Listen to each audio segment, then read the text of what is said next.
नमस्कार दोस्तों, कैसे हैं आप सब। स्वागत है आपका आपके अपने YouTube channel school teacher academy में। तो आज हम आपके लिए लेके आए हैं सीटेट 2021 का हिंदी पेडागोजी। आज हम लोग का हिंदी पेडागोजी पार्ट 5 है। इससे पहले हमने पार्ट 4 1 से पार्ट 4 अपलोड कर दिए हैं हिंदी पेडागोजी टेस्ट सीरीज, जो आपको वीडियो के डिस्क्रिप्शन में आपको मिल जाएगा या फिर चैनल के प्लेलिस्ट में जाकर आप चेक कर सकते हैं। तो सीडीपी का क्लास इसके बाद सीडीपी की क्लास होगा, उसके बाद फिर ईवीएस होगी। मैथ का टेस्ट सीरीज आप जाके चैनल के प्लेलिस्ट में देख सकते हैं। स्कूल टीचर एकेडमी चैनल को सब्सक्राइब करके वीडियो को लाइक एंड शेयर जरूर कर दीजिए। C TET, UP TET, B TET and J TET, all stated सभी टेट के नोट्स लेने के लिए 7634995536 नंबर पे आपको व्हाट्सएप करके कंप्लीट नोट्स ले लेने हैं, क्योंकि नोट्स आपके लिए एनसीईआरटी बेस्ड है और सभी टेट में काम आने वाले हैं। और नोट्स में हमने प्रीवियस ईयर के क्वेश्चन को ऐड किए हुए हैं, और इस नोट में 100% गारंटी इसलिए मैं कहता हूँ क्योंकि बहुत सारे बुक का निचोड़ करके बनाया गया, ऐसा नहीं कि एक दो बुक से पढ़ के ये बनाया गया। तो चलिए, नोट्स लेने के लिए आपको व्हाट्सअप करना होगा। तो चलिए आज शुरू करते हैं आज का पहला क्वेश्चन हम लोग का है, विद्यालय समाज का एक अभिन्न अंग होता है, इसलिए एक भाषा शिक्षक को चाहिए कि ऑप्शन नंबर ए है वह समाज और विद्यालय को मिलाकर कार्य करे ताकि समाज में सुदृढ़ हो सके। ऑप्शन बी है वह केवल विद्यालय का कार्य कुशलता पूर्वक पूर्ण करे। ऑप्शन सी है वह केवल पाठ्यक्रम के अध्यापन पर ध्यान केंद्रित करे। ऑप्शन नंबर डी है उपयुक्त में से केवल सी। तो चलिए इसका राइट आंसर लगाइए।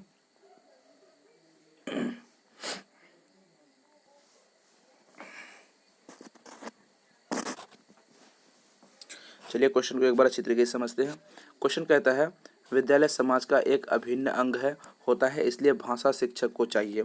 आप लैंग्वेज टीचर है, आप एक टीचर है, आपको जो भी कोई पेडागोजी की सॉल्व करनी है, पेडागोजी सॉल्व आप 50% आप तभी सॉल्व कर पाएंगे जब आप खुद को एक टीचर मानते हैं।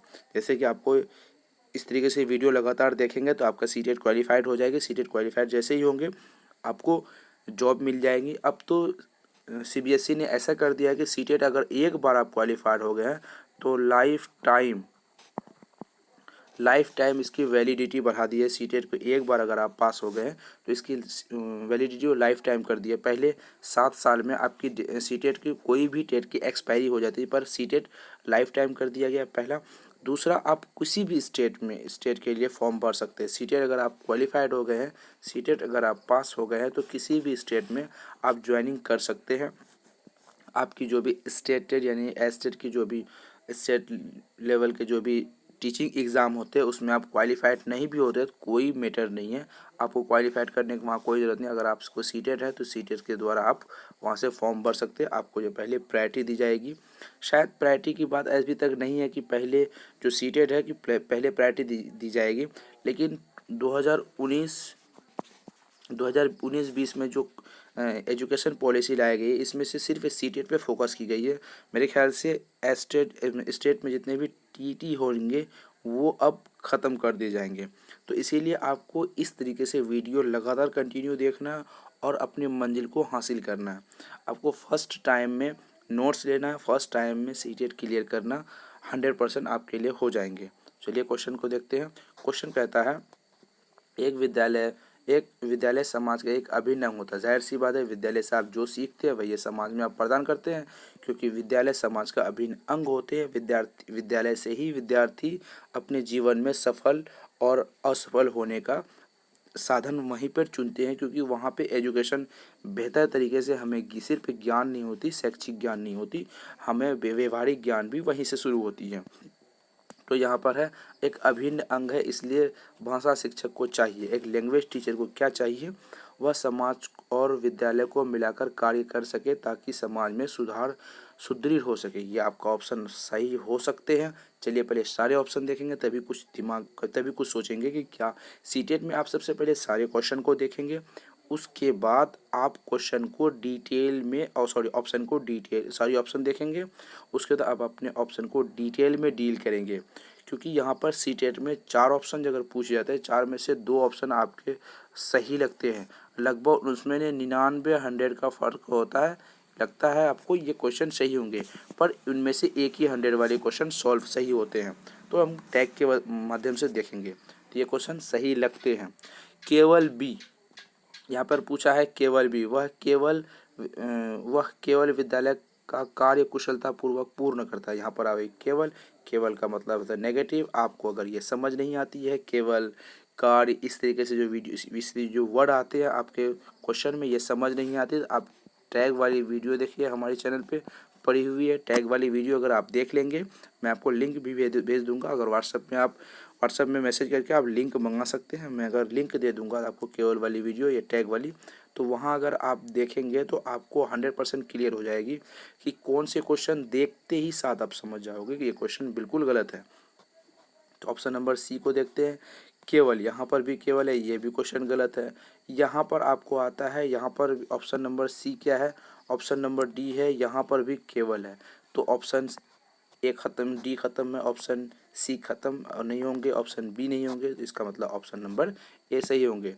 तो चलिए इसको देखते हैं अच्छी तरीके से। फिर क्या है, विद्यालय समाज का अभिन्न अंग होता है, इसलिए भाषा शिक्षक को चाहिए वो क्या कर सके, भाषा शिक्षक को क्या चाहिए, वह समाज और विद्यालय को मिलाकर कार्य कर सके, दोनों को मिलाकर कार्य, ताकि समाज में सुधार सुदृढ़ हो सके। ये ऑप्शन आपको बहुत बेस्ट ऑप्शन है। चलिए अगला क्वेश्चन देखते हैं। अगला क्वेश्चन है, प्राथमिक स्तर के विद्यालय में एक भाषा शिक्षक के रूप में यदि आपका विद्यार्थी आपके समक्ष अपने से बड़ों का अपमान करता है और उसकी बुराई या निंदा करता है, तो आप उसे दंड द्वारा समझाने का प्रयास करेंगे, बी उसे विद्यालय से निष्कासित कर देंगे, और सी उसे बड़ों की निंदा न करने को कहेंगे, या ऑप्शन नंबर डी उसके माता पिता से उसकी शिकायत करेंगे। आप क्या करेंगे, चलिए क्वेश्चन देखते हैं।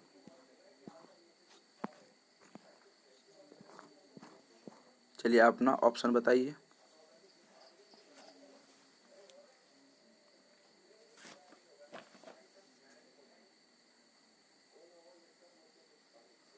चलिए क्वेश्चन एक बार अच्छी तरीके से समझते हैं। प्राथमिक स्तर है, प्राइमरी लेवल के एक विद्यार्थी ने भाषा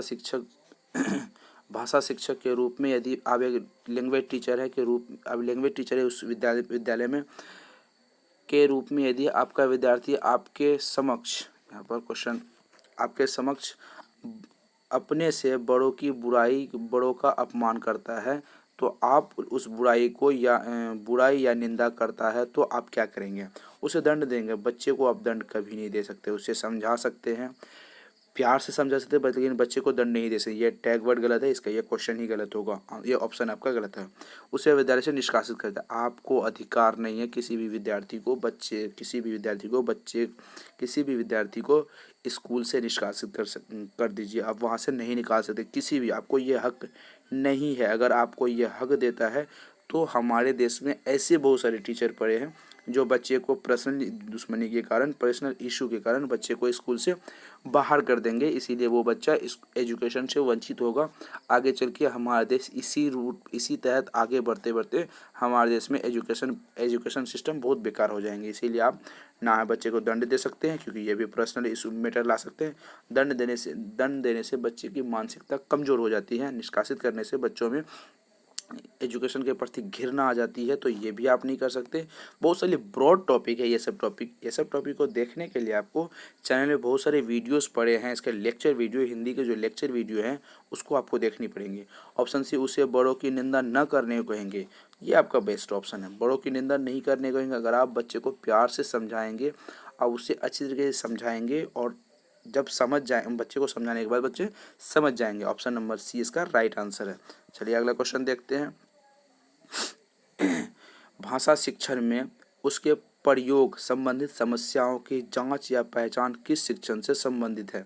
ऑप्शन नंबर ए है व्यापक मिश्रण, ऑप्शन नंबर बी है प्रयोगात्मक शिक्षण, ऑप्शन नंबर सी है उपचारात्मक शिक्षण, ऑप्शन नंबर डी है उपयुक्त सभी। तो अपना राइट आंसर जल्दी लगाइए।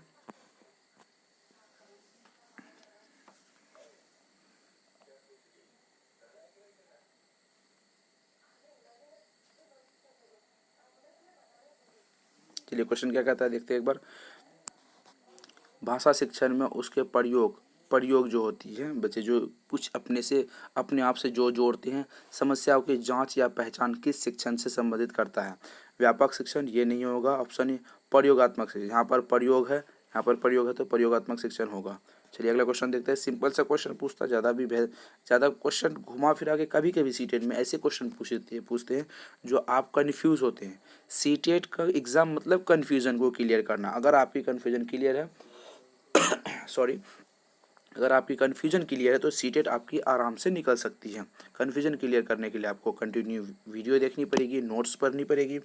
अगर नोट्स नहीं पढ़ सकते तो आप मार्केट में बहुत सारी बुक अवेलेबल हैं, बुक अच्छी तरीके से आप पढ़ सकते हैं। बुक पढ़ने के बाद आपको कन्फ्यूजन मेरे ख्याल से क्लियर हो जाएगी। तो ऑप्शन, चलिए अगला क्वेश्चन देखते हैं। एक भाषा शिक्षक द्वारा कक्षा में सहायक पूर्ण तथा भययुक्त वातावरण निर्माण करने से विद्यार्थी में डैश होता है। ऑप्शन नंबर ए सृजनशीलता का विकास होता है। ऑप्शन नंबर बी भय का निर्माण होता है। ऑप्शन नंबर सी अनुभवता का विकास होता है। ऑप्शन नंबर डी अभ्यास करने की प्रवीणता का विकास संभव होता है। चलिए इसका राइट आंसर जल्दी लगाइए।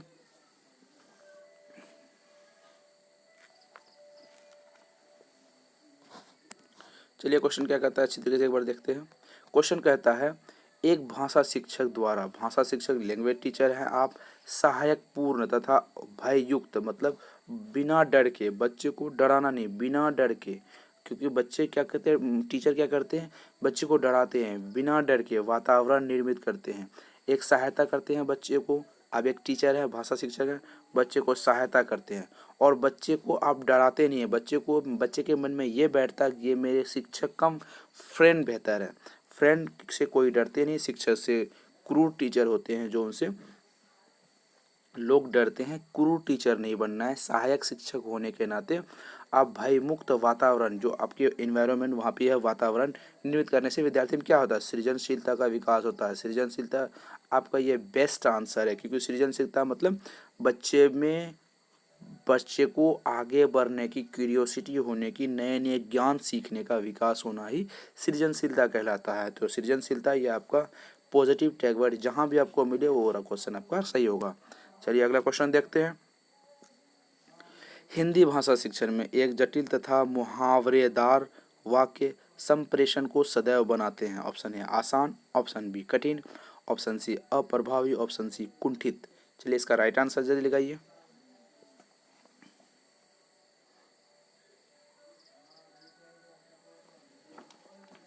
चलिए क्वेश्चन क्या कहता है देखते हैं।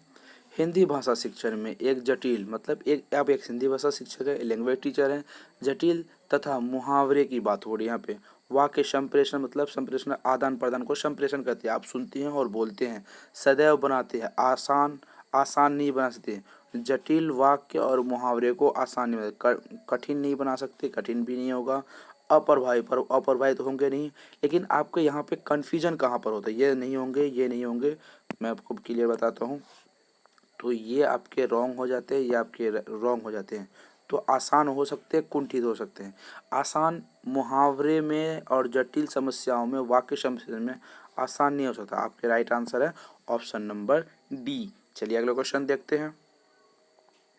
आप वर्तमान समय में हमारे समाज में दिन प्रतिदिन दुराचार की भावना में विकास होता चला जा रहा है तथा व्यक्तित्व में नैतिकता का पतन होता चला जा रहा है। इस तरीके से पिछले वीडियो हमने किए हैं, टेस्ट नंबर 4 में लगभग हमने किए हैं। एक भाषा शिक्षक के रूप में आप क्या करेंगे? छात्रों को नैतिक ज्ञान तथा सदाचरण का भाव सिखाएंगे, छात्रों को बड़ों का सम्मान करना सिखाएंगे, छात्रों को समाज सुधारक बनाएंगे, छात्रों को केवल अध्ययन करने को कहेंगे। तो आपके क्वेश्चन मेरे ख्याल से आंसर भी सटीक आंसर आपको एक ही ऑप्शन में मिलेंगे। यहाँ पे ज़्यादा कठिनताएं नहीं देखी गई है। चलिए फिर भी आप अपना राइट आंसर जल्दी लगाइए।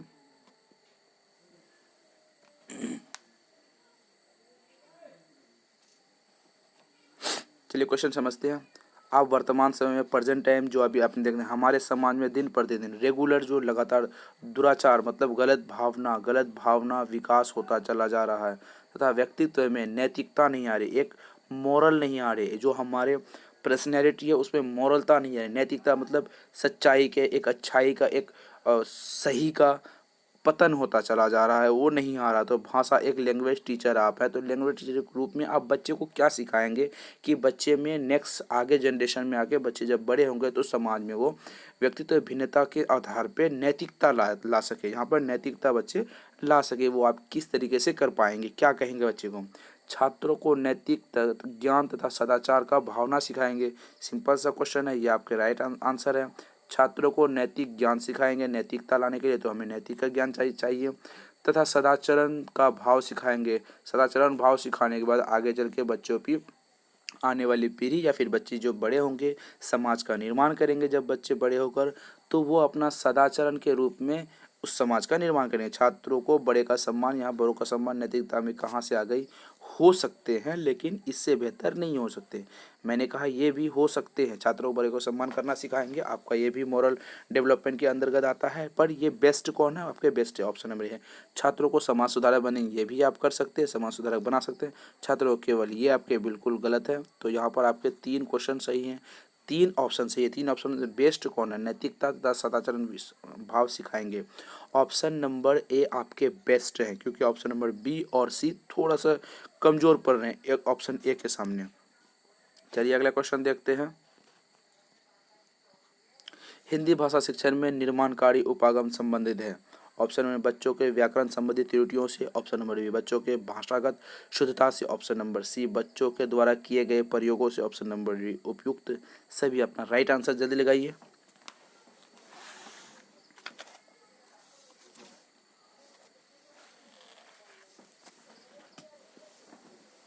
चलिए क्वेश्चन एक बार डील करते हैं। क्वेश्चन में क्या कहता है, हिंदी भाषा शिक्षण में निर्माणकारी उपागम संबंधित है।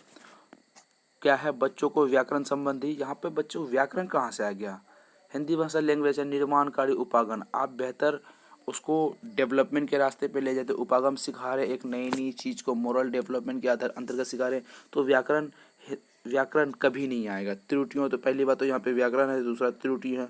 बच्चों के भाषागत शुद्धता, हाँ बच्चों में भाषागत शुद्धता आप सुधार सकते हैं, इससे बच्चों में, इससे बच्चे मॉरलता की इसमें इससे बच्चों में मॉरलता का विकास होना संभव है। ऑप्शन नंबर सी है, बच्चों के द्वारा किए गए प्रयोग से बच्चे क्या प्रयोग करेंगे, बच्चे कुछ प्रयोग नहीं करते। उपरोक्त डी, अगर एक भी गलती हो जाए तो उपरोक्त डी सीधा बात है, उपरोक्त डी गलत होंगे।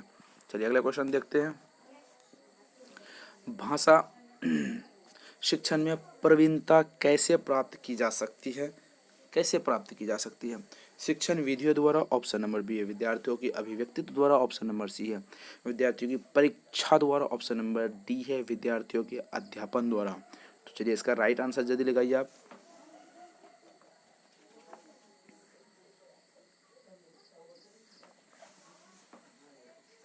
चलिए क्वेश्चन को अच्छी तरीके से समझते हैं।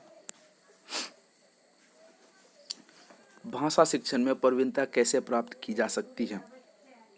भाषा शिक्षण में शिक्षण विधि द्वारा इसमें क्या किया जा सकता है, प्रवीणता इसमें जो बेस्ट ऑफ बेस्ट कैसे ला सकते हैं। लैंग्वेज टीचिंग में, लैंग्वेज टीचिंग में आप बेस्ट कैसे ला सकते हैं, शिक्षण विधियों द्वारा ला सकते हैं। इसमें कोई दो राय नहीं है कि हम कैसे ला सकते हैं। विद्यार्थियों की अभिव्यक्ति, शिक्षण में अभिव्यक्ति कहाँ से आ गई, विद्यार्थी की परीक्षा द्वारा। परीक्षा बच्चों में क्या सिर्फ ज्ञान का निर्माण कभी नहीं कर सकता। परीक्षा एक मार्कशीट या रिपोर्ट कार्ड बनाने के लिए एग्ज़ाम दी जाती है, बच्चे इतने नंबर से पास हुए, इतने नंबर से पास हुए। परीक्षा बच्चे की प्रवीणता को नहीं प्राप्त नहीं कर सकते, एग्जैक्ट नहीं बता सकते, क्योंकि आप 1 साल पढ़ते हो, 1 साल में अगर एक दिन एग्ज़ाम होने के बाद आपको कैसे पता कि बच्चे बेस्ट करते हैं, नहीं पता, क्योंकि उस एग्ज़ाम के दौरान बच्चे की स्थिति और परिस्थिति शायद बेहतर नहीं हो सकती। बच्चों में बेहतर गुण की कमी उस वक्त आ सकती है, कोई बच्चे प्रॉब्लम से जूझ सकते हैं, फैमिली प्रॉब्लम, वातावरण प्रॉब्लम, हेल्थ इशू भी आ सकते हैं। तो इसीलिए एक दिन के एग्ज़ाम के आधार पे आप रिपोर्ट कार्ड, आप उसके लाइफ टाइम के लिए रिपोर्ट कार्ड नहीं दे सकते। अब खासतौर पे एक बच्चे के बारे में तो एग्ज़ाम तो ये सरासर गलत होंगे। विद्यार्थी अध्यापन द्वारा प्रवीणता कैसे नहीं, शिक्षण विधियों द्वारा लाया जा सकता है। चलिए अगला क्वेश्चन देखते हैं। आज वर्तमान समय में भाषा शिक्षण में अध्यापकों की प्रतिष्ठा घटती जा रही है। लगातार इस तरीके क्वेश्चन लगातार एनसीईआरटी क्वेश्चन में पूछे जाते हैं, इसका मतलब ये बेस्ट क्वेश्चन है, इस तरीके से क्वेश्चन को आपको समझना होगा। आप इस तरीके के क्वेश्चन को याद नहीं कर सकते हैं। क्यों? अगर आप याद करते हैं तो ये लैंग्वेज टीचिंग का या फिर कोई भी शिक्षण मेथड का याद करने का कोई मेथड ही नहीं है। आपको समझना, अगर आप समझेंगे तो वो लाइफ टाइम रहती है। याद करने से आप कुछ समय के लिए रहती है पर लाइफ टाइम नहीं रहती है। तो आपको समझना है। आज वर्तमान समय में भाषा शिक्षण में अध्यापकों की प्रतिष्ठा घटती जा रही है,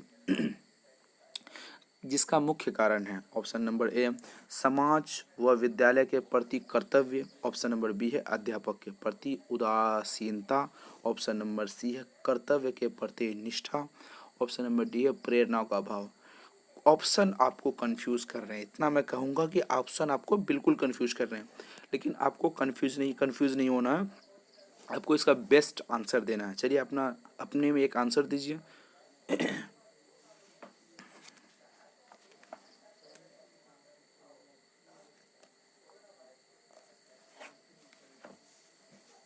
चलिए क्वेश्चन क्या कहता है एक बार देख लेते हैं अच्छी तरीके से। आज वर्तमान समय में भाषा शिक्षण में अध्यापकों की प्रतिष्ठा घटती जा रही है।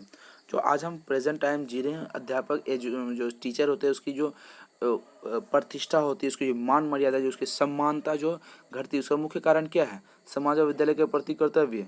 समाज और विद्यालय के समाज तो एक कर्तव्य हो सकता है, विद्यालय के प्रति क्या कर्तव्य हो सकता है, किसके कर्तव्य? ऐसा कुछ समझ में नहीं आ रहा। अध्यापक के प्रति उदासीनता, हाँ यहाँ पर है। अध्यापक की प्रतिष्ठा घटती जा रही है, तो अध्यापक के प्रति हमारी उदासीनता कम होती जा रही है, क्योंकि हम अध्यापक को वैल्यूएबल मानते ही नहीं। हमको लगता है अध्यापक एज ए सिर्फ एजुकेशन, अध्यापक जो होते हैं सिर्फ पैसे कमाने के लिए स्कूल जाते नहीं, वो एक बेहतर समाज, बेहतर दुनिया, बेहतर देश, बेहतर लोग, बेहतर व्यक्ति का निर्माण करता अध्यापक होते हैं। अध्यापक इसीलिए बेस्ट पर्सनैलिटी मानी जाती है। आपका option number B is the right answer, कर्तव्य के प्रति निष्ठा। लेकिन बहुत सारा, हाँ ये यहाँ पर क्वेश्चन यहाँ पर आती है कर्तव्य के प्रति निष्ठा। तो कुछ टीचर ऐसे हैं हमारे समाज में जो कर्तव्य के प्रति निष्ठा में कमी आती है, उसके वजह से सारे टीचर को यहाँ पे कोई एक टीचर का नाम नहीं दिया गया, उसके बारे में नहीं बताया गया। यहाँ पे अध्यापन की बात, शिक्षक की बात आ रही है, तो शिक्षक ऑल ओवर इंडिया की बात आ रही है, ऑल ओवर कंट्री की बात आ रही है। यहाँ पे एक दो टीचर ऐसे हैं जो अपने कर्तव्य के प्रति निष्ठा नहीं रखते थे। इसका मतलब ये नहीं है कि सारे टीचर इस तरीके से गलत करते, ऐसा नहीं है। प्रेरणा का अभाव, टीचर को क्या प्रेरणा चाहिए? प्रेरणा किसको होती है? प्रेरणा की ज़रूरत किसको होती है? प्रेरणा की ज़रूरत होती है एज एक टीचर, शिक्षक सॉरी स्टूडेंट को होती है। विद्यार्थी को, टीचर को प्रेरणा की ज़रूरत नहीं होती है। यहाँ पर आपको लगातार क्वेश्चन कंफ्यूज करते हैं, लेकिन आपका बेस्ट ऑप्शन है हम लोगों को अध्यापक के प्रति उदासीनता कम होती जा रही है। इसके कारण हम लोग सिर्फ हम हैं, तो ऑप्शन नंबर बी इसका राइट आंसर है।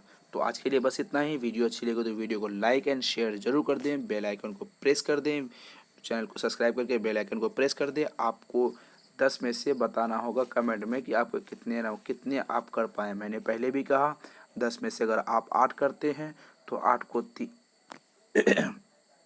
8 करते हैं तो बेस्ट हो जाएगा। आपको 8 को अगर 3 से गुना करते हैं तो अगर 30 क्वेश्चन पूछ जाती है तो 24 क्वेश्चन एक में आ जाती है। 24 को फिर 5 से गुना करते हैं तो 119 आ जाती है। तो इसीलिए इस हिसाब से आपके बेस्ट स्कोर हो पाते हैं। तो चलिए मैं जानकारी थोड़ा और दे दूं। अगली क्लास जो होगी आपकी वो सीडीपी की होगी। उसके बाद मैथ का टेस्ट सीरीज़ आती है। आपको मोस्ट इम्पोर्टेंट होता है मैथ का टेस्ट सीरीज़ देखना, क्योंकि सभी बच्चे मैथ से डरते हैं। आपको मैथ का टेस्ट सीरीज़ देखना, आपको डर नहीं लगेगी। आपको मैथ एनसीईआरटी बेस्ड जो मैं पढ़ा रहा हूँ वो best of best math question को मैं सिलेक्ट करता हूँ और इजी वे में, सिंपल और सरल शब्दों में इजी वे में आपको मैं समझाता हूँ। वहाँ से आपको ये क्वेश्चन बहुत ज़्यादा क्वेश्चन में आते हैं, सॉरी एग्ज़ाम में पूछे जाते हैं। आपको डिस्टर्ब नहीं हो, कोई दिक्कत नहीं होगी। आप मैथ से मत डरिए। मेरे जितने भी लगभग स्टूडेंट हैं मैथ से डरते हैं। नहीं सर, आप मैथ से मत डरिए, क्योंकि आप आगे चल के एक टीचर बनने वाले हो। अगर आप टीचर बनेंगे तो इस स्कूल में सिर्फ आपको एक सब्जेक्ट नहीं दी जाएगी। हम भारत देश में रहते हैं, यहाँ पर रूल और रेगुलेशन किताबों में होती, किताब से बाहर रूल रेगुलेशन नहीं होती है। इसीलिए मैथ से मत डरिए। मैथ आप मैथ का टेस्ट सीरीज लीजिए, हमारी ईवीएस आप कंप्लीट कीजिए, हमारी सीडीपी आप कंप्लीट कीजिए, उसके बाद मैथ का टेस्ट सीरीज लीजिए। मैथ पेडागोजी तो सबसे आसान आपको मैथ पेडागोजी लगेगा। इस तरीके से वीडियो देखने के लिए चैनल को सब्सक्राइब कर लीजिए, ठीक है। आप 7634993536 नंबर पर व्हाट्सएप करके अपना 10 में से कितना मार्क्स लाएं उसका भी आंसर दे सकते हैं ग्रुप में। चलिए आज के लिए बस।